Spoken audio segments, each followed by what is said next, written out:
Boa noite, Floripa, boa noite, Brasil, boa noite, mundo. Eu estou, Eustáquio André Patunas, este é o programa Vida Inteligente. É uma alegria estarmos de volta aqui no Vida Inteligente. Como vocês sabem, passei 2 semanas na minha terra natal, festejando meu aniversário, com um grupo de amigos, que já nós vamos botar na tela aí, eu vou falar de cada um deles. E foi realmente, essa minha viagem foi maravilhosa, acima das minhas expectativas. Aliás, eu não tinha criado expectativa nenhuma. Fui até com umas ideias na cabeça que não aconteceram, ainda bem, né? Sei lá se ainda bem ou não. Porque eu achei que eu ia me devolver para a minha terra, né? Nasci lá em 11 de maio de 1951, resolvo passar lá o meu aniversário de 63, 7 vezes 9, 63, achei que podia fechar um ciclo e eu ficar por lá, tanto é que eu deixei instruções aqui com a família, que se caso eu ficasse por lá, era para me deixar por lá mesmo, não fazer traslado nem coisa nenhuma, estou aqui, sabe-se lá por quê, estamos de volta.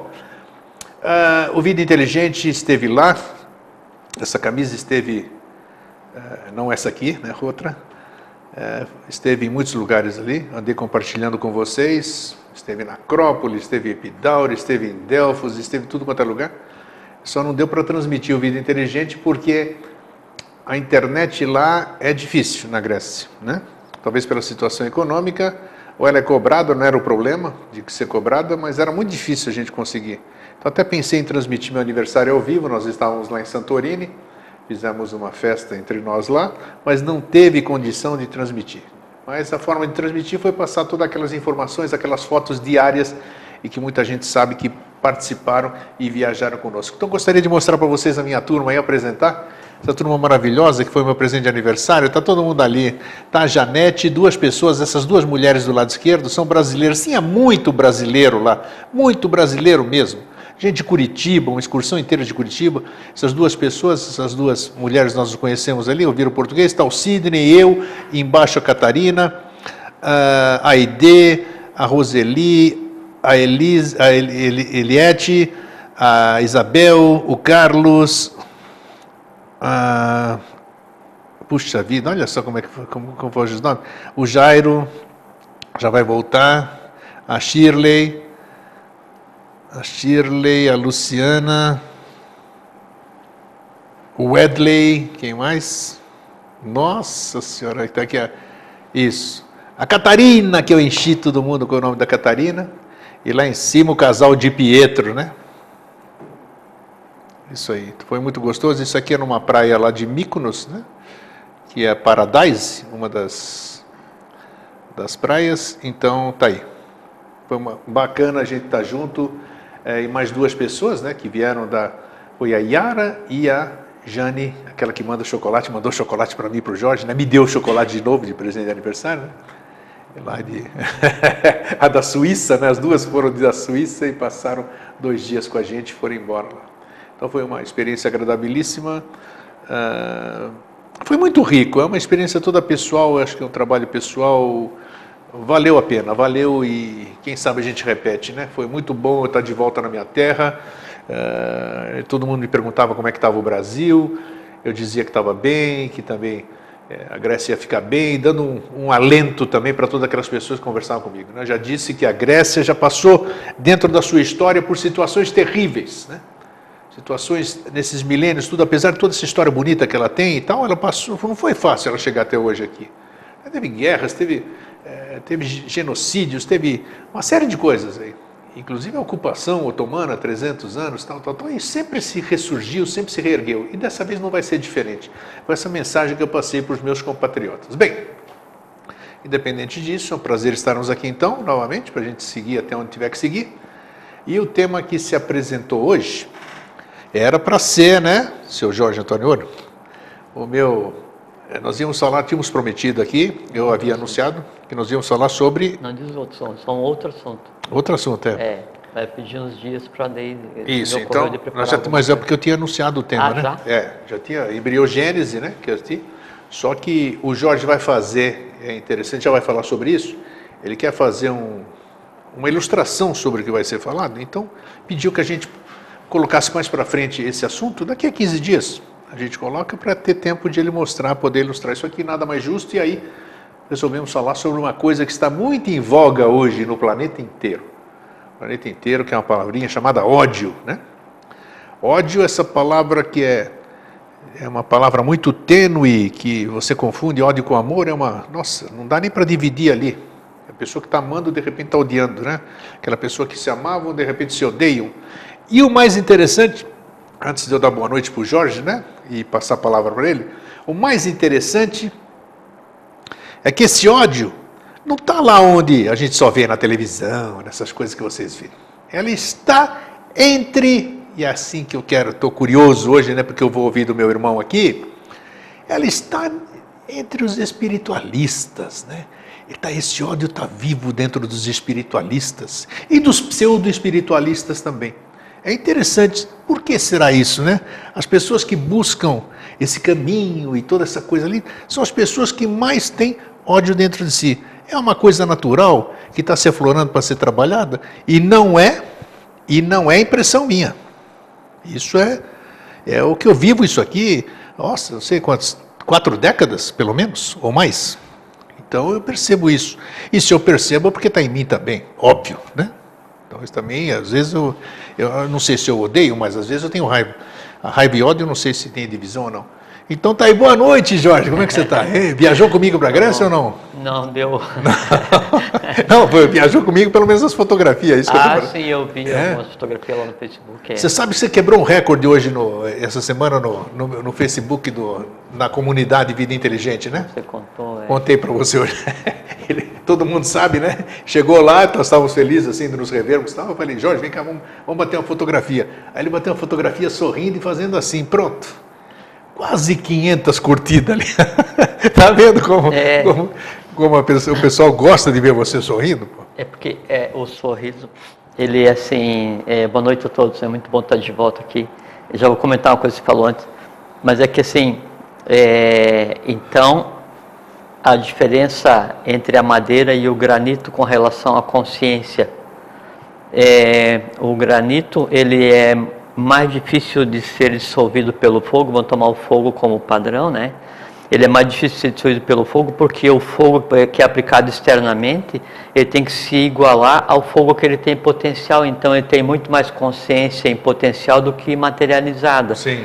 A madeira, você precisa de menos fogo porque ela tem mais consciência potencializada do que consciência a potencializar. Então, diz que às vezes a gente não sorri com a face, mas está sorrindo muito mais do que conseguiria sorrir com a face. Então eu prefiro ficar nesse Eu sei, mas o interessante é que você não gosta de fotografia, primeira coisa. Não gosto. E segundo, que você não sorri em fotografia, porque Nunca. você sorri. Nem em casa, Quando a gente conversa assim, você está sorridente. Sim. Agora, a hora que vai bater o clique, não sei o que, você não gosta. Não, nem nas fotografias assim, de família, nada, não tem nenhuma fotografia assim, sempre sisudo e... Não sisudo, normal. É normal, claro, na dureza de cada um, né?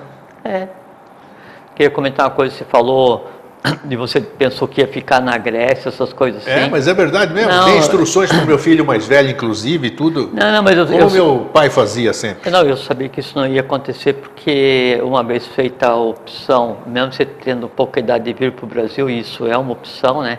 E entendo já estabelecido raízes e um trabalho sendo feito aqui, a Grécia você está indo devolver o que o Brasil te deu, não ia para ficar, porque isso seria uma coisa totalmente sem sentido.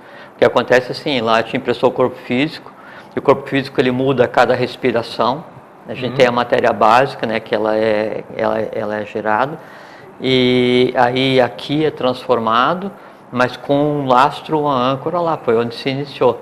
Quando você volta para lá, depois de ter feito aí 9 vezes 7, um período de 7 anos, né, e seria o equivalente daí, você tira 7 e pega 2, dá 14, então você está entrando na terceira fase, que é a segunda consolidação do corpo físico, que vai acontecer de 14 a 21, no teu caso 63 para 70.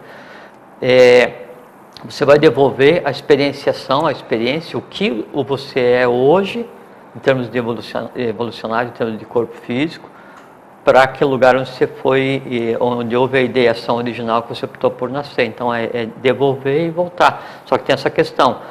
Sempre que acontece isso, quando você vai a algum lugar, você vai e deixa o que você é e traz o que você viu. Sempre assim. Né? Aí esse sistema de comunicação que se estabelece é bom para o Brasil e é bom para a Grécia, que está precisando. E foi bom para mim, com certeza. Não tem a menor dúvida, obviamente. Né? Obviamente. E aí? Então, e o nosso tema aí? Aquilo Vamos começar por aquilo que eu falei, que você primeiro, provavelmente, eu já te conheço bem, você tem 1000 vezes mais equilíbrio do que eu, né? Você vai ponderar diferente do que eu falo. Porque eu já digo o que eu penso e não me preocupo com a repercussão. Não, mas eu sempre digo o que eu penso. Se eu não digo é porque eu não penso. Sim. Então daí não é porque eu sou equilibrado. A forma de falar. A forma de pode falar. ser. Isso, que eu me expressei mal. Não, expressou. Que é assim, se eu não sou mais agudo às vezes em algumas respostas, é porque aquela agudeza em mim não existe. Sim. Senão eu teria uma tendência a exteriorizar quando é necessário, eu faço isso.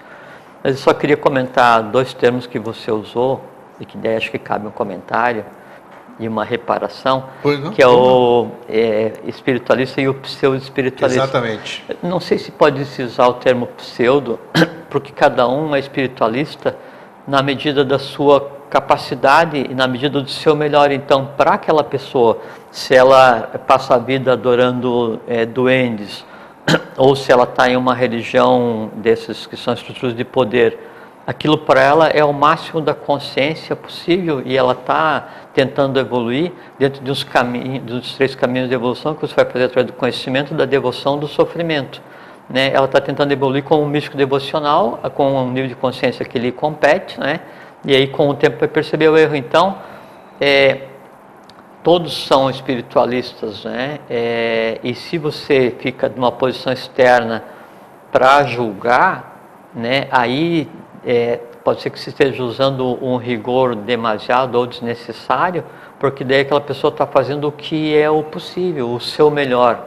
E aí nos cabe um olhar de ternura, de candura com aquela pessoa, desejando que um dia ela melhore e seja 1000 vezes mais consciente do que qualquer um de nós possa pensar em ser. Está vendo a diferença de ponto de avaliação? Acabei de falar e você acabou de comprovar o que eu disse. Porque para você, eu disse assim, que às vezes, o dia que eu estiver bem, para mim está tudo perfeito. O dia que eu estiver perfeito, não pode existir imperfeição em nada que eu vejo. Entendeu? Então, por exemplo, falamos da questão dos pseudo-espiritualistas agora há pouco, já abordamos esse assunto aqui. O pseudo-espiritualista que eu defino é aquele que se comporta de acordo com a conveniência, e não é essas coisas bonitinhas que você falou, isso aí é uma outra turma aí, entendeu? Isso aí que você falou está certo, mas existe outras pessoas, já conversamos aqui sobre isso, que elas criam uma roupagem para determinadas situações, entrar em determinado grupo, fazer parte de uma coisa, então ela dança conforme a música. Então esse que foi o termo que eu usei, o pseudo-espiritualista. Também quanto a isso cabe um comentário que você também falou, que assim, qual é o indício que você está num bom caminho, em termos, pelo menos para aquele momento, que você está em um bom caminho evolucional ou em um bom caminho de iniciação, é quando aquilo que você tinha de oculto, né? Ele tende a se exteriorizar mesmo quando você não queira. Ah, sim. É a queda das máscaras que chamam. Perfeitamente. Sim, é um termo bastante usado. Então, esse remexer que o conhecimento faz com uma pessoa e a convivência com o conhecimento, com o rito, com essas coisas todas, ela tende a fazer com que a esponja seja exprimida.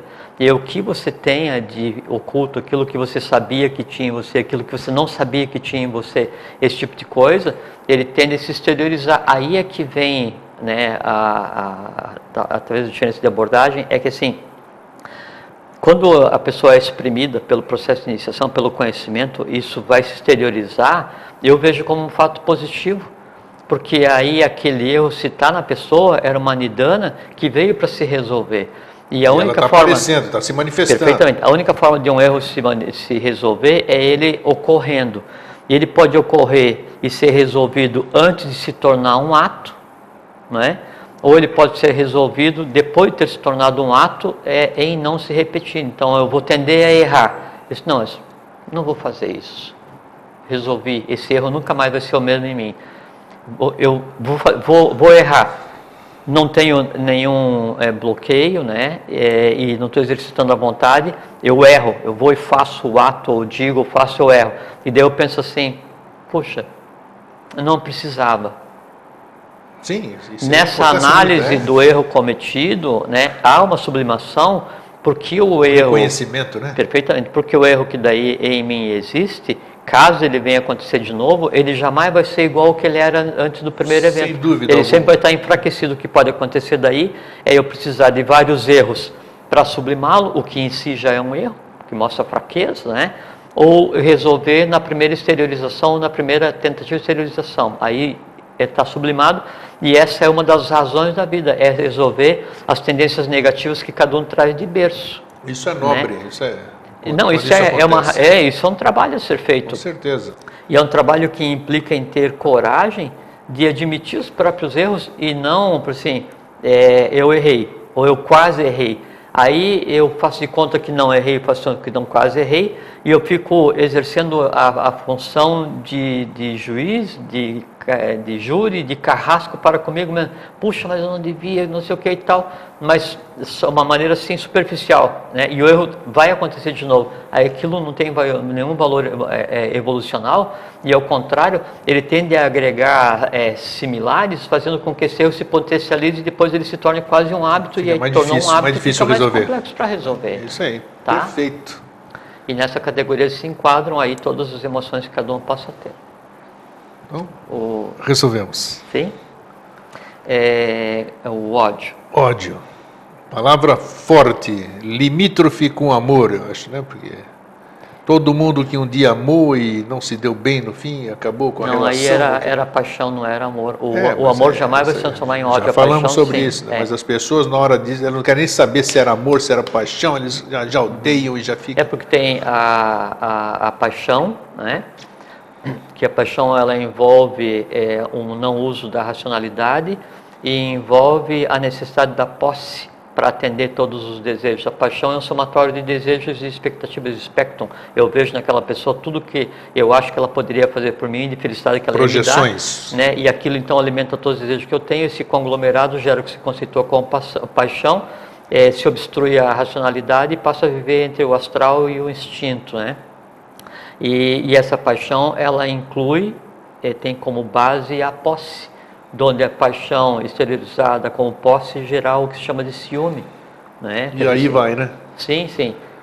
E quando daí não é mais, a paixão está assim, mais controlado, ele tende a chegar num ponto de harmonia, mas ainda a harmonia baseada na posse, é o meu, é a minha, sempre assim, né?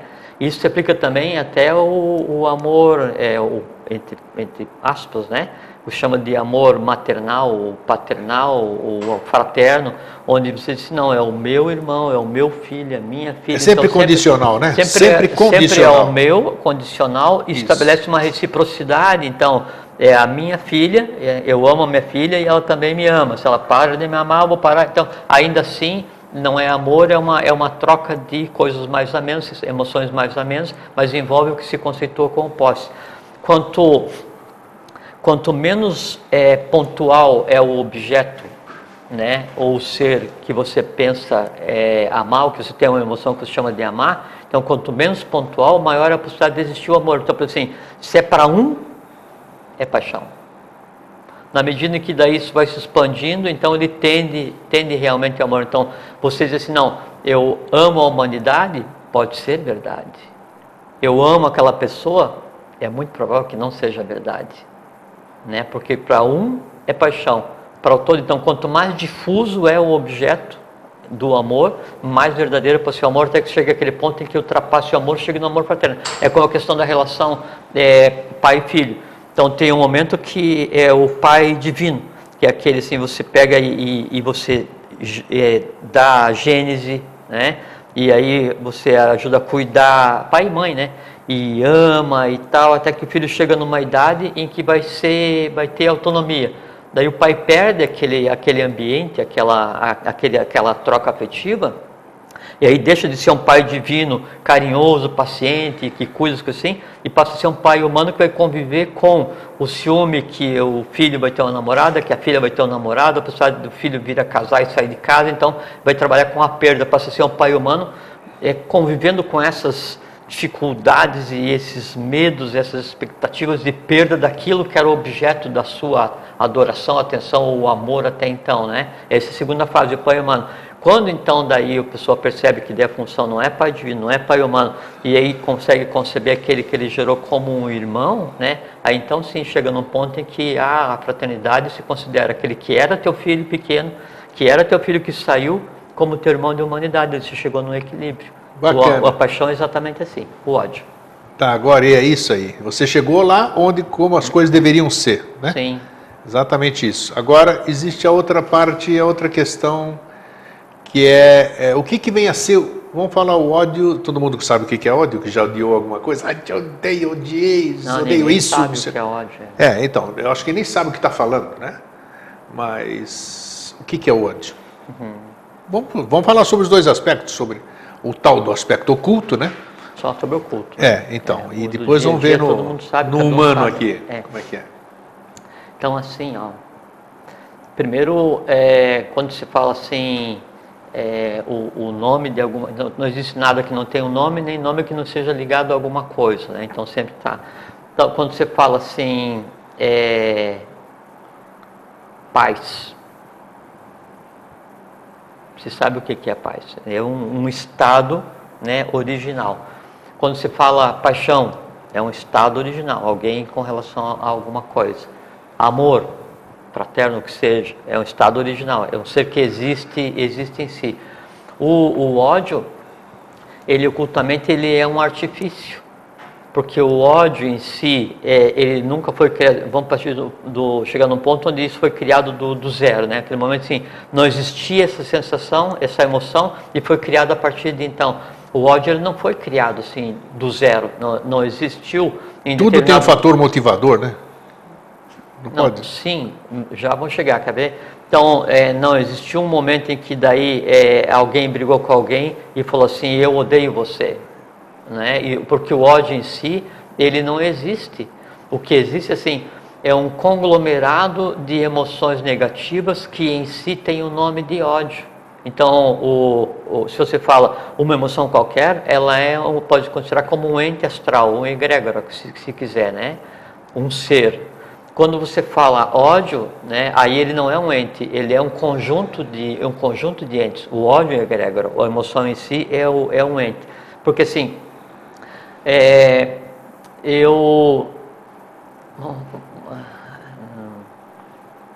a pessoa, eu não. A pessoa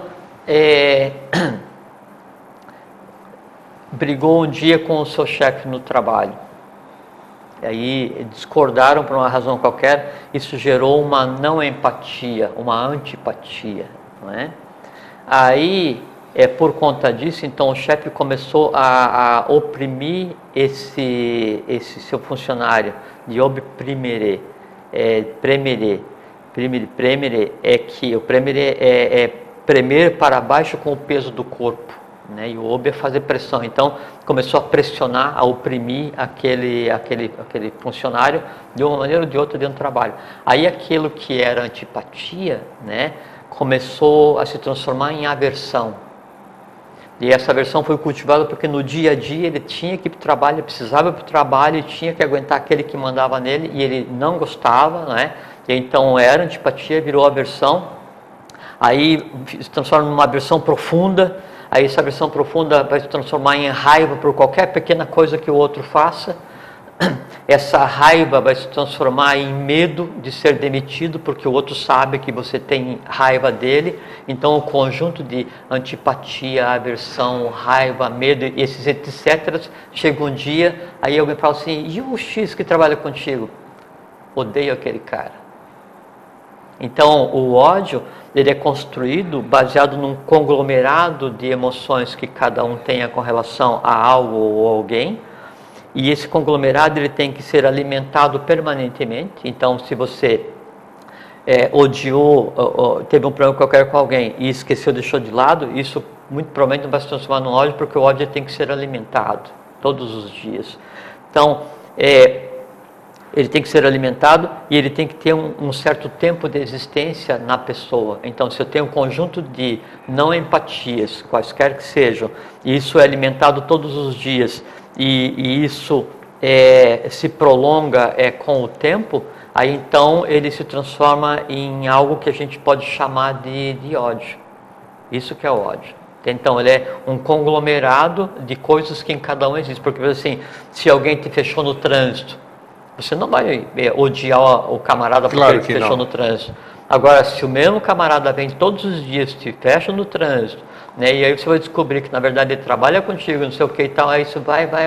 Então, aquele não gostar, aquela não empatia, quando ela adquire um certo tempo em você, quando ela se cristaliza em você, não, na pessoa, então essa cristalização, esse esfriamento, esse entrelaçamento de antipatia, aversão, medo, não sei o que e tal, o conjunto disso é que daí é exteriorizado com um resumo que é ódio. É a mesma coisa que fala assim, eu tenho síndrome do pânico. Mas você tem medo do quê? De elevador, de gato e de pomba.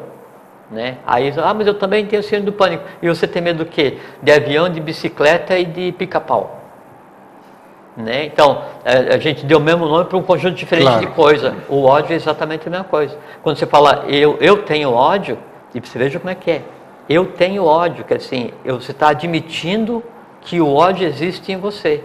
E você tem ódio de quê? De A, de B, de C e de D. Não pelas mesmas razões. Acho que às vezes as pessoas sequer sabem o que estão falando, né? Porque às vezes está dizendo que tem ódio, mas não tem ódio nenhum. Ele está dando uma interpretação por um sentimento que ele acha que é isso, né? Mas aí vem uma coisa muito séria. Tem aquela outra de verdade que você vê até a leitura nos olhos, na expressão, aí você vê que está odiando de verdade. É uma coisa muito séria, e aí o cuidado que tem que se ter no falar as coisas, porque é o seguinte, então a pessoa odeia A, B e C, cada um por uma razão distinta, né? Um conjunto de razões distintas. Só que ela se habitua a usar o termo ódio. Daí alguém pergunta, e aquele sofá ali é amarelo. Daí ele diz assim, não, eu não gosto de amarelo. Eu falo assim, não, odeio amarelo. É isso. Então, da mesma forma como a morte é banalizada, o uso, né, de determinados nomes de formas complexas da humanidade, fomentando aquela forma de pensamento. São falados assim à toa, sem responsabilidade nenhuma. E aí tem a questão, o ódio enquanto egrégora, enquanto conglomerado, né, astral, ele existe agora como um somatório de todas as vezes que alguém expressou que tivesse tido ódio. Claro. Então há um ódio gigante que permeia o astral, que se está em uma altura, né, um ponto que não te atinge, você não respira aquilo. Agora, se você fala assim, odeio o amarelo, no falar odeio, você está invocando perfeitamente. Sintonizou, lá vai receber toda a informação. E falar odeio amarelo é completamente diferente de falar eu não gosto de amarelo. Sim. Entende? E na pessoa pode ser a mesma coisa, mas a falta de respeito da pessoa para consigo mesmo, a falta de tem aquele asseio, né? Que assim é quando você se preocupa em ficar higienizado, né? Ficar rígido. Então, a falta de rigidez nas palavras é um grande elemento prejudicial na saúde da humanidade, porque você quando fala isso, eu odeio alguma coisa, eu odeio alguém, você está dando vida àquilo que você juntou para chamar de ódio, mas ao mesmo tempo está se conectando com o ódio como um todo, que é o somatório de todas as vezes que alguém já sentiu ou disse que odiou. E tem todas as formas disso aí, e é um sistema de vaso comunicante, e ali vai estar ligada àquela pessoa que odeia a cor amarela, ou aquela pessoa que odeia ancestralmente aquele ser humano que tem o sobrenome de uma outra família que brigam há 4, 5 gerações. Então se mistura em um único lugar, esse conjunto de emoções negativas, emoções densas, e a pessoa que disse odeia amarelo, ela passa a partir desse momento a aspirar, a respirar parte do ódio ao qual agora ela está conectada. E daí o fato de ela ter dito odeia amarelo, realmente ela passa a odiar, daí o amarelo fala assim, odeio amarelo, e o seguinte, também odeio aquela forma daquele sofá, e todo mundo que senta ali, por decorrência, odeio também. Que está sintonizado. Perfeitamente, porque o ódio passa a ser lazer. Deixa eu te passar antes 2 perguntas aqui que fizeram pelo telefone, e aí eu tenho uma pergunta depois. O que são essas larvas astrais que você fala? A pessoa quer saber. Vamos primeiro por essa. Tá, a larva astral, ela é um termo muito usado quando você vai se referir a, assim, duas possibilidades. O que tenha sobrado de uma existência anterior, sabe? E que daí tenha ficado, assim, cada um tem o seu, a sua redoma, o seu ovário, a parte que lhe compete no astral, não é?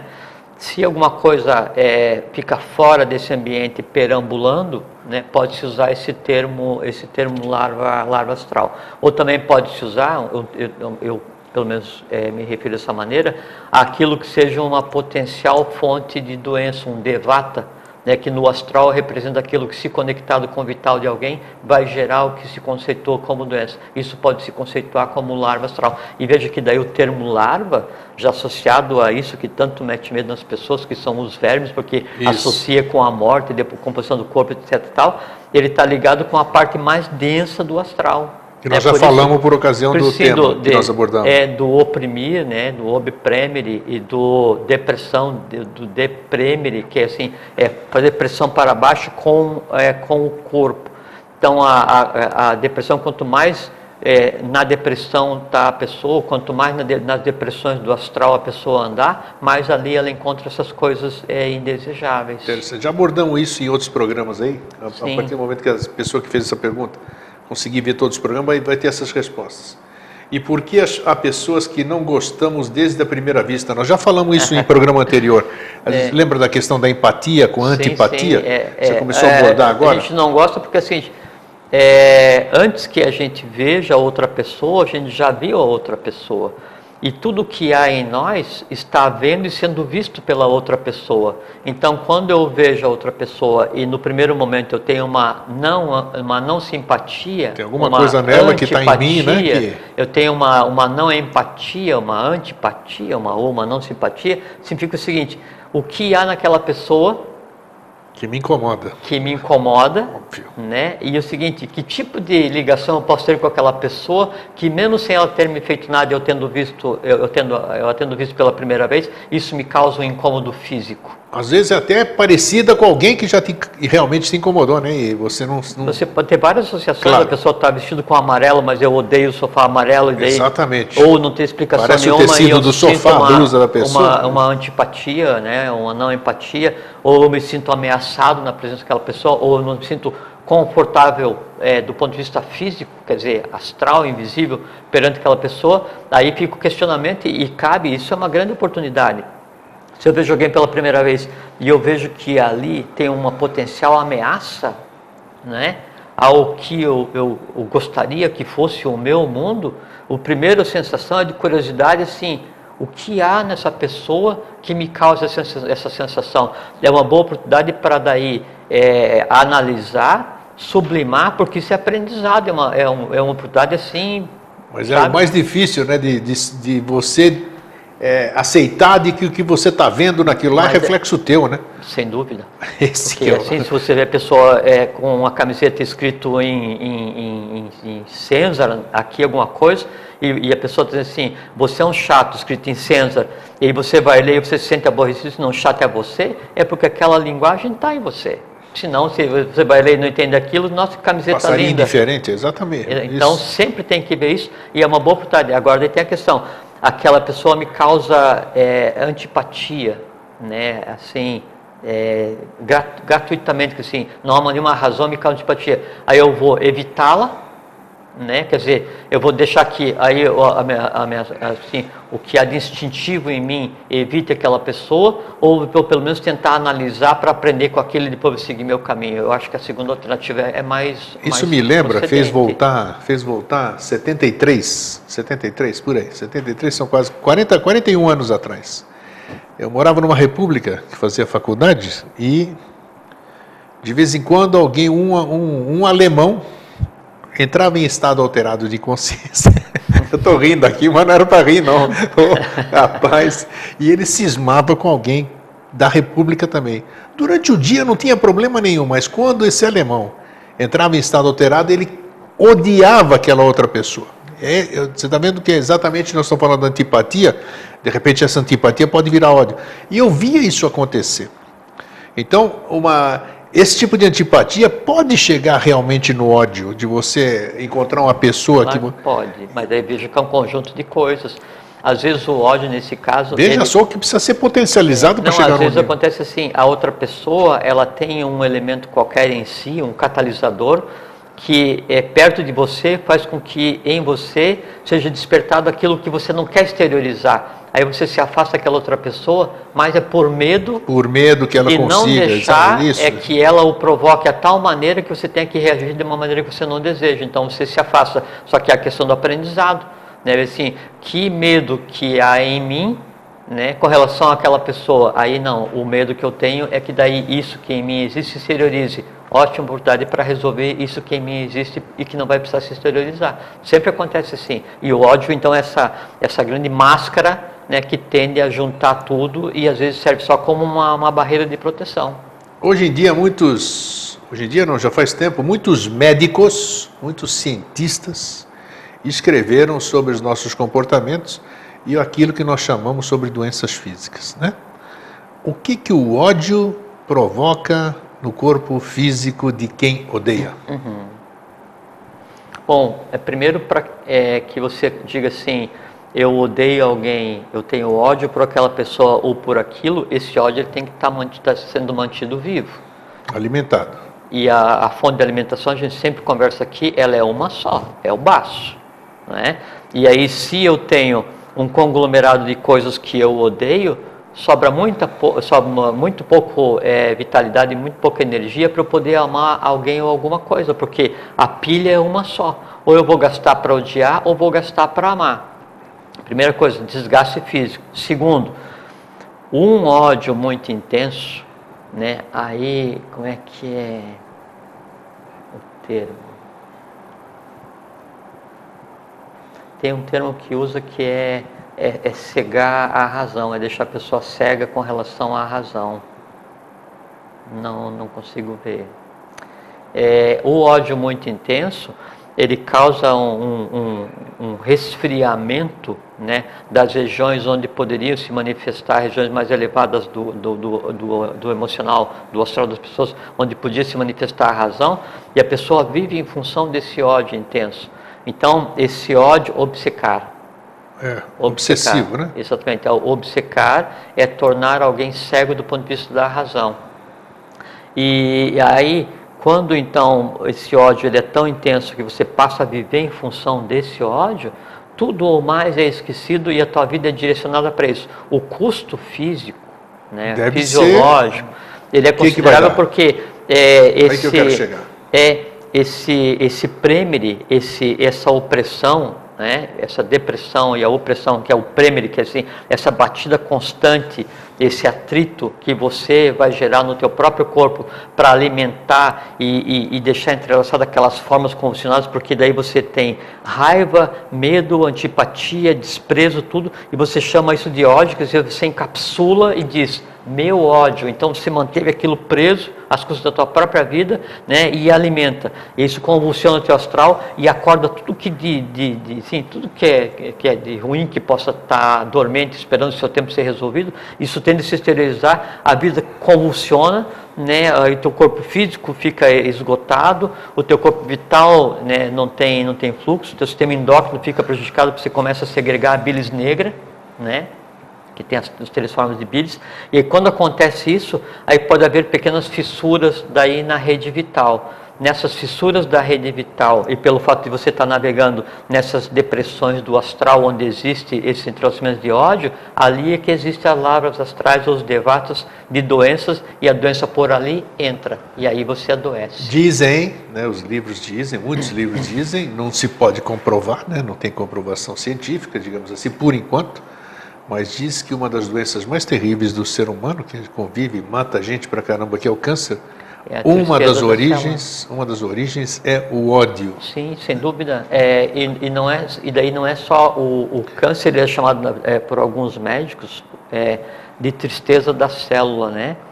E o câncer ele pode se originar no ser humano ou pelo ódio ou pelo não amor. Sim.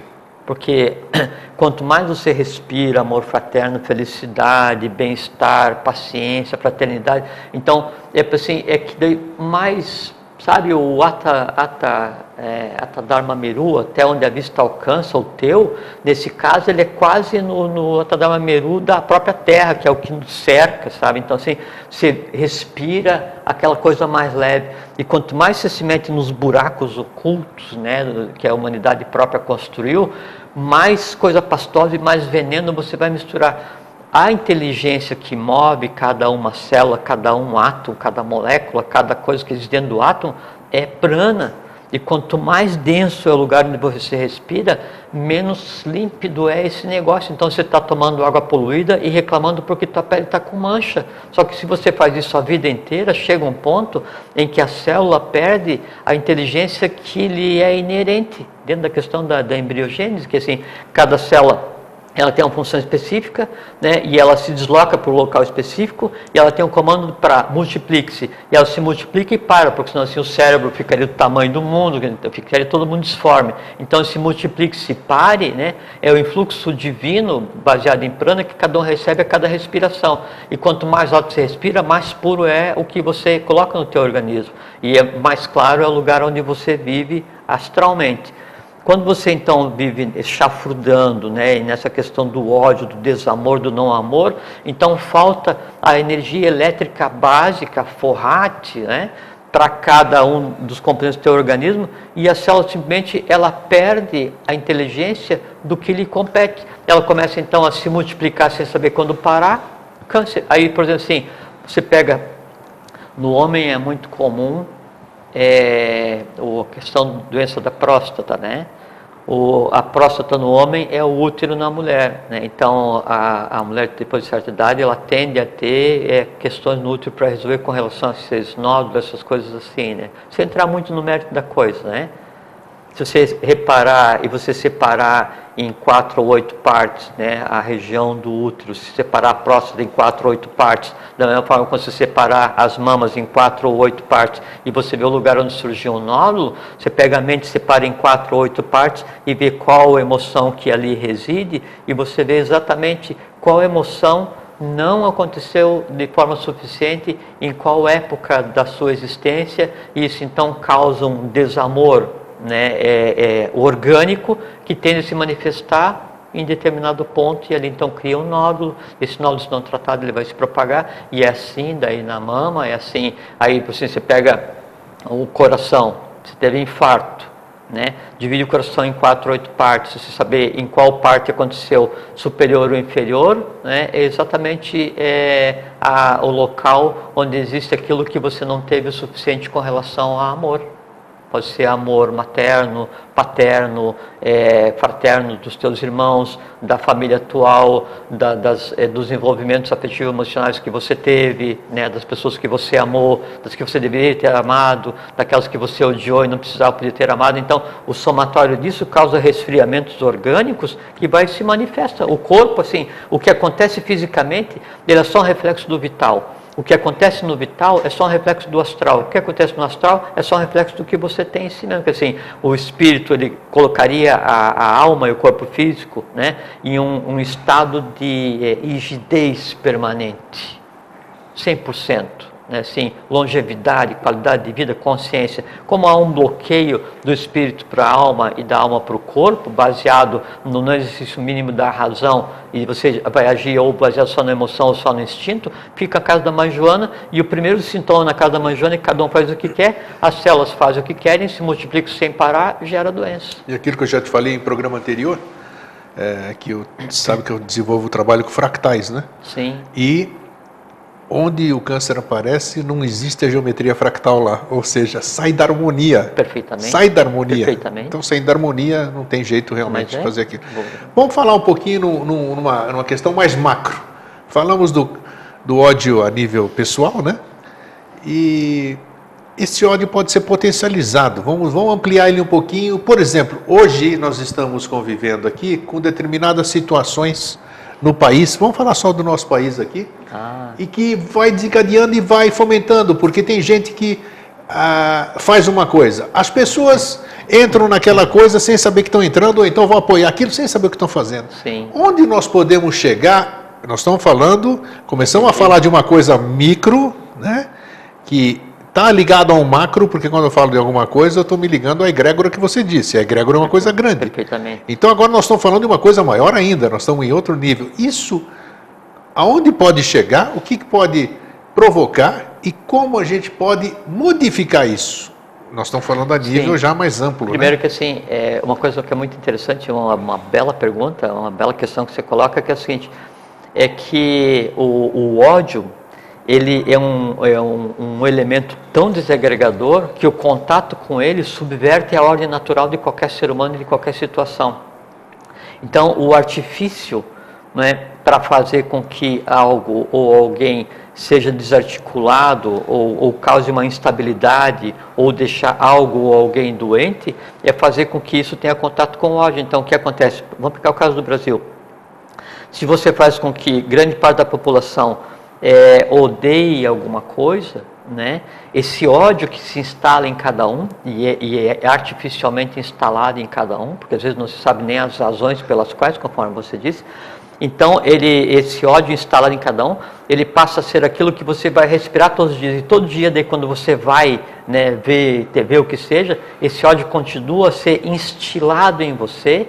E junto com o ódio instilado em você, é construído um ambiente de medo. Então, tudo passa a ser inconstante, instável e representa ameaça. Quando a pessoa passa a respirar ódio, quando a pessoa passa a respirar medo, ela em si se torna inconstante. Todos os medos que possam existir nela, eles vêm à tona, eles acordam. Todas as expectativas não resolvidas, os desamores, interessa o que seja, assim, todas as razões para que a vida não seja, assim, uma coisa idílica, ela tende a se exteriorizar, sabe como? Como revolta. E a pessoa revoltada, né, ela é massa de manobra. Né? Aí ela vai fazer aquilo que querem que faça e aí não sabe o que está acontecendo, mas está lá exteriorizando o ódio, exteriorizando a revolta por alguma coisa artificial. Por que você está tocando fogo nesse negócio? Ah, não sei, e realmente não sabe por quê. A exteriorização do ódio, né, ela causa muito prazer, porque quando a pessoa tem muito ódio de alguém, alguma coisa, ela vai exteriorizar esse ódio contra alguém, alguma coisa. Aquele influxo de vitalidade que ela recebe pela prática do ato vai atender o medo, a antipatia, a angústia, a revolta, todos esses elementais densos recebem uma carga de uma vez só, e isso é um estado de lazer, sabe assim? Aí você fica em um estado alterado de consciência porque você está alimentando todos os teus nãos de uma vez só, e é um estado assim, de idílio caótico. Né? E aí você vai com a massa e quebra e faz e tudo, e no final, por quê? Para quê? Né? Onde que eu vou chegar com esse negócio? Né? Quem foi que começou realmente isso? Como é que eu... e a pessoa deve, agora eu estou me sentindo relaxado, por quê? Porque eu tinha sido rejeitado pela minha namorada e eu guardava esse ódio dela, mas agora eu fui para a rua e eu toquei fogo em um banco. Mas qual é que é a ligação? Não sei, não interessa, mas eu consegui e eu vou de novo. Quando daí então, né, o respirar o ódio e o respirar o medo passa a ser um prazer que se sobreponha a um prazer sutil que você tenha de ler, de contemplar, de viver, de cultivar o bem, o bom e o belo, aí então a busca por essa coisa mais densa tende a se tornar um hábito. Né? Aí então o ódio ou o odiar, né, e o ter medo, ele se sobrepõe a qualquer outro prazer que você tenha, e você vai buscar o que odiar e você vai buscar o que ter medo, e aí nesse ponto você perdeu o controle total da tua vida. É interessante porque hoje à tarde eu estava trabalhando e de repente alguém me chama no Facebook e diz: oi, o que você está achando de tudo isso aqui, tal, porque eu estou preocupado por causa disso aqui, tal, o que nós vamos fazer, o que vai ser? Eu respondi: eu vou seguir trabalhando. E a pessoa continua alimentando, mas isso aí, eu estou preocupado com o país e não sei o que lá, e respondi a mesma coisa: eu vou seguir trabalhando. Perfeitamente. Eu respondi, quer dizer, ou seja, eu não entrei no medo, no pavor, no receio da pessoa e disse, eu vou continuar fazendo o meu trabalho. Isso é um antídoto. Eu não estou sendo omisso à situação do que está acontecendo. Mas a forma de eu contribuir é continuar fazendo o meu trabalho. Não é ser omisso, é você trabalhar positivamente, neutramente. Exatamente. Como um iniciado, como um adepto. E conseguir contagiar, falou, então eu vou fazer isso também. Claro que sim, porque assim, eu vou trabalhar pelo Brasil, eu vou acordar, né? Amando a pátria onde eu escolhi nascer, né? E sim, quando eu vejo um comentário, não, porque eu tenho uma vergonha de ser brasileiro. Às vezes eu tenho o impulso de pegar e esculhambar, mas não. Melhor. É melhor não é? Agora, é uma vergonha que alguém venha e diga eu tenho vergonha de ser brasileiro porque o Brasil está com um ou outro problema. Primeiro tem que conhecer o mundo inteiro para poder julgar esse país. Então, me mostra o passaporte, deixa eu ver quantas vezes você viajou, quantas realidades você conhece. Quanta experiência. Então, agora diga o que você acha do Brasil. Não, realmente o Brasil... Não é o que a mídia diz, o que você vive. Perfeitamente. Né? E depois, assim, não, o meu país é uma esculhambação, constatei. Ainda assim, você tem a obrigação de defender contra tudo e contra todos, porque é o teu país, porque a lei prega... E quem pode mudar o teu país é você. Perfeitamente, porque o país, na verdade, ele não tem uma fronteira, assim, a fronteira geográfica é só um acordo entre as partes. O país é um conglomerado de pessoas que compartilham o mesmo karma. Então, como é que eu vou odiar aquilo que sou eu também? O Brasil somos nós. Não é? Então, você tem que tentar resolver a coisa de maneira neutra, contribuir para que a coisa se faça de maneira correta. Né? E outra coisa assim, bem a propósito da questão da espiritualidade, você falou assim, então eu sou espiritualista. Eu não, mas vamos supor que eu fosse, né? Sim. Porque eu acho que é um... Esquece, não se preocupe com Não, estou bem. Aí eu disse, eu sou força de expressão só. Sim, eu sou espiritualista. Né? E aí então eu me comporto pacificamente quando venho conversar aqui com o grego. Quando eu vou lá visitar o grego, mais ou menos, né? Agora quando saio na rua eu sou um vândalo. Isso. Né? E briga com todo mundo. Eu odeio visceralmente, né, as pessoas desse ou daquele partido político. Eu odeio visceralmente o presidente daquele país que só faz matar. Não existe isso. Pseudo-espiritualista, tá? Você acabou de descrever. Mas não é o pseudo, é que assim, é que eu estou fazendo o que é o meu melhor possível. Agora eu tenho que ter ciência e tomar juízo, né? E na hora em que eu for externar o meu ódio por esse, por aquele ou por aquilo, né? Eu tenho que compreender, né, e controlar e eu optar. Ou eu vou ter prazer em sentir ódio e mais, em falar para os outros que eu odeio abertamente, o que é uma vergonha. É uma vergonha você falar abertamente que você odeia esse ou aquele, quer dizer assim, você não só alimenta isso que tem em você, você não só admite que isso existe em você, como você sente prazer e orgulho em dizer que você odeia esse ou aquele ou aquilo. Que é isso? Se você odeia, então, você não pode ser amor, não, né? Então assume que odeia e se joga mesmo para chafurdar. O dia que daí cessar assim, o prazer em odiar, em ter medo, as coisas assim, aí você para, não, então parei, né? Agora eu vou exercitar a vontade, amor, sabedoria e atividade e vou começar a cuidar da minha existência. Primeira coisa, jamais vou exteriorizar que eu tenho ódio de alguém. E junto com essa primeira coisa vem a segunda, que é o seguinte, jamais eu vou dizer nem para mim mesmo que eu tenho ódio de alguém. E junto com a primeira e com a segunda vem a terceira, que é o seguinte... tudo que a gente fala está criado, né? Está criado. E junto com a primeira e a segunda vem a terceira, que é o seguinte, eu jamais vou odiar alguém ou alguma coisa. Entende? Porque se alguém está fazendo alguma coisa que fosse justificável, não eu ter ódio, que eu não consigo ter ódio de alguém por uma única razão. Então alguém está fazendo alguma coisa que daí fosse ser uma razão para antipatia, eu tenho que olhar, compreender e desejar que aquela criatura não mais faça aquilo, ou na pior das hipóteses, essa pessoa tem um longo caminho pela frente, e eu fico...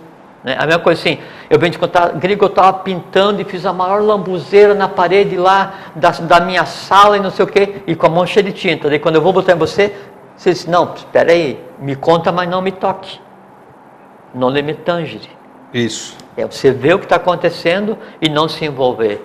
Porque quando você diz assim, eu tenho ódio de alguém, por assim, eu tenho ódio de alguém que usa roupa amarela, né? A pessoa que está usando roupa amarela nem sabe que eu estou tendo Está ódio. sentindo bem, gosta do amarelo, Ela né? tá, quando se fala de boa, tá na vida fazendo aquilo que dá prazer para ela, e daí nela existe um elemental, um conglomerado de seres, que dá aquela satisfação de usar amarelo, porque ela sabe que o amarelo é a cor da Agartha, é a cor de Sattva, a cor do universo, então aquele primeiro sistema evolucional vibra nela através do amarelo, ela tem consciência do valor daquilo, ótimo. E eu ocultamente olho assim, mas é um imbecil usando amarelo. É isso mesmo. Né? Mas como fica feio, que idiota, olha só que coisa tal. E aí então a pessoa está feliz da vida no seu amarelo, né? E eu estou aqui, tem uma vez eu li um negócio que a pessoa que odeia, ela toma um copo de veneno todo dia desejando que o outro morra, só que o outro não tem como passar veneno à distância. E que no né? fim vai fazer em quem o efeito, né? E quando você projeta o mal para outra pessoa, se naquela pessoa não existir já um bija, um eco para aquele mal, esse mal vai dar 3, 4 voltas e vai voltar aborrecido da vida. E potencializado. Potencializado por quê? Porque ele não conseguiu levar a efeito aquilo para o qual ele foi criado, ele vai me causar muito mais mal do que causaria aquele que eu odeio. Então, qual é que é o sentido de odiar alguém ou alguma coisa? Eu sei que eu vou estar abreviando minha vida, crime de lesa evolução. Vou estar abreviando a minha compreensão, crime de lesa evolução. Vou estar abreviando a minha própria integração com o todo. E quando eu estou odiando, eu estou prejudicando a humanidade como um todo, porque alguém em algum lugar vai respirar o ódio que eu estou alimentando, crime de lesa humanidade. Entende? Então, assim, o ódio, ou a raiva, ou o medo, são coisas completamente inúteis do ponto de vista evolucional. Só que é o seguinte, alguém um dia criou, várias pessoas criaram uma coisa pasmosa e grande que cerca quase que o planeta inteiro, só que cerca o planeta, veja como é uma coisa interessante, mas ele cerca em determinada altura. Se você vive dessa altura para baixo, você respira ódio todos os dias e tudo está errado, e o mundo é ruim, a vida é ruim, o teu vizinho é ruim, o teu chefe é ruim, o trânsito é ruim, todo mundo é horroroso, todo mundo é feio, todo mundo é o mal, e eu desejo que o mundo se acabe. Agora, se você daí, por opção própria, respira um pouquinho acima, aquele ódio, na pior das hipóteses, vai estar sujando os teus pés. E aí você vai olhar e vai, não, eu preciso ajudar a resolver isso. Se você respira um pouco mais acima, isso nem molha teus pés. Então você tem Sattva amarelo, Rajas azul e Tamas vermelho. Ódio, medo, antipatia, essa coisa assim, tudo é vermelho. Acima disso eu tenho o azul e acima disso eu tenho o amarelo. Então, onde você colocar o teu mundo, vai definir o que você respira. E o que você respira é aquilo que você vai exteriorizar e a saúde que você vai ter. Então, o primeiro passo por tudo isso aqui que você falou é esquecer essa palavra, né? Sem dúvida. E outro dia nós conversamos lá no grupo lá do Vida Inteligente sobre essa questão do ódio. E daí lembra, eu escrevi lá assim que o ódio, ele é um ente que em você existe, né? Na pessoa, supondo que algum de vocês odeie alguém ou tenha antipatia por alguém, não é?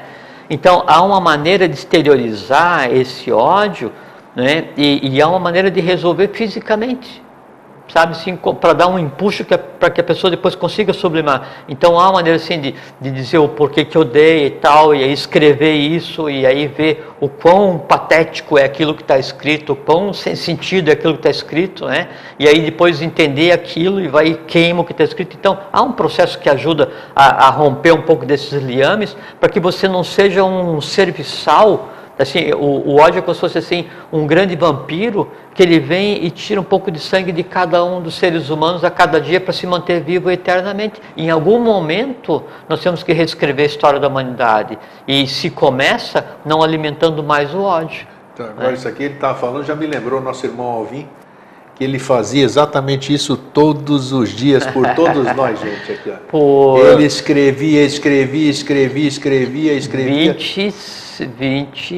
27 anos, exatamente, todos os dias. Todos os dias e queimava de manhã à noite, e aí pegava assim, cada uma palavra, tem um livro, até naquele trabalho que eu escrevi lá, tem as formas mais densas e as formas mais elevadas. Então, pegava as formas mais elevadas e para cada uma A gente fez uma primeira fase que era pegar e andar chafurdar pelo mundo, e pegava cada uma palavra, escrevia, dava um entorno e sublimava com fogo. Isso que era muito nobre. E depois pegamos aí a parte das palavras novas, entrelaçamos com um novo gênio da língua, e também se escrevia e se sublimava e distribuía através do fogo, para fazer com que esse ente pasmoso, Exatamente, que a gente chama de ciclo passado, que é se você pegar o ódio ancestral, o medo ancestral, a raiva ancestral, todos esses sentimentos densos, todos eles estão entrelaçados, vivendo no mesmo lugar, e eles são o que se chama de ciclo passado.